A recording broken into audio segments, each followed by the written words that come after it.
压缩机跟那个散热器装到这底下。不行，它不行啊，不行，就不用这么大，直接这儿你还得用起来可方便。还得分开做。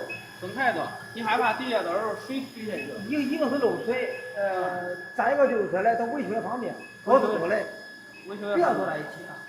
啊，我原先想的，我这不是才开发出来一个这儿嘛，这都方便用了。你看，俺们都不用感应器，立即出来了。现在呢，我如果要是在